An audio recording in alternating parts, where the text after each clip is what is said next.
வணக்கம் நண்பர்களே, அனைவருக்கும் வணக்கம். தமிழகத்தில் காலை 9 மணிக்கு வெளியான மிக முக்கியமான ஒரு தகவல் ஒன்றை பார்க்க போகிறோம்.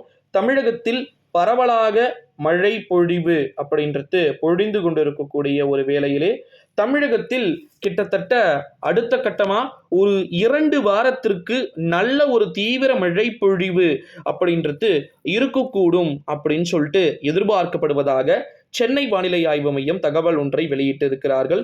அடுத்த மிக முக்கியமான ஒரு அறிவிப்பு, சென்னையில் 100 தாழ்தள பேருந்துகளை அமைச்சர் உதயநிதி ஸ்டாலின் அவர்கள் நேற்றைய பயன்பாட்டில் ஓபன் பண்ணி வச்சத அனைவருமே ஒரு மறக்க முடியாத ஒரு சம்பவம் அப்படின்னே சொல்லலாம். அடுத்த மிக முக்கியமான ஒரு தலைப்பு செய்தி, தமிழகத்தில் மெல்ல மெல்ல தலை தூக்குகிறது டெங்கு பாதிப்பு அப்படின்னே சொல்லலாம். அடுத்த மிக முக்கியமான ஒரு அறிவிப்பு, வயநாடு நிலச்சரிவில் ஏற்பட்ட பாதிப்புகள், மீட்பு மற்றும் நிவாரண பணிகள் குறித்து பிரதமர் நரேந்திர மோடியிடம் அறிக்கை தாக்கல் செய்யப்பட்டிருக்கிறது அப்படின்னு சொல்லிட்டு தகவல்கள் என்பது நமக்கு கிடைக்க பெற்று இருக்கிறது அப்படின்னு சொல்லலாம். அடுத்த மிக முக்கியமான ஒரு தகவல் என்ன அப்படின்னு பார்த்தீங்கன்னா, தலைப்பு செய்திகளில் குறிப்பாக மேல்மருவத்தூர் ஆதிபரா சக்தி சித்தர் பீடத்தில் உங்களுக்கு தெரியும் அப்படின்னு நினைக்கிறேன், ஆடிப்புற திருவிழாவை ஒட்டி நாளை செவ்வாய்க்கிழமை செங்கல்பட்டு மாவட்டத்திற்கு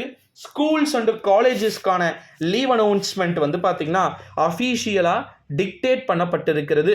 அடுத்த மிக முக்கியமான ஒரு தலைப்பு செய்தி என்ன அப்படின்னு பார்த்தீங்கன்னா, சென்னையில் அரசு பள்ளிகளை பார்த்தீங்கன்னா புத்துயிர் மீட்பு மூலமாக பண்ணிட்டு எல்லாரையுமே பார்த்தீங்கன்னா வெளியே இட்டுட்டு போக பிளான் போடப்பட்டிருக்கு. அடுத்து மிக முக்கியமான ஒரு அறிவிப்பு என்ன அப்படின்னா, தமிழகத்தில் வலுவான தரைக்காற்றுடன் கூடிய பலத்த மழையானது இன்று இரவு முதல் மீண்டும் தொடங்கக்கூடும். தினசரி இரவு நேரங்களில் மழை பொழிவின் தாக்கம் அதிகரிக்கும்னு சொல்லப்பட்டிருக்கு.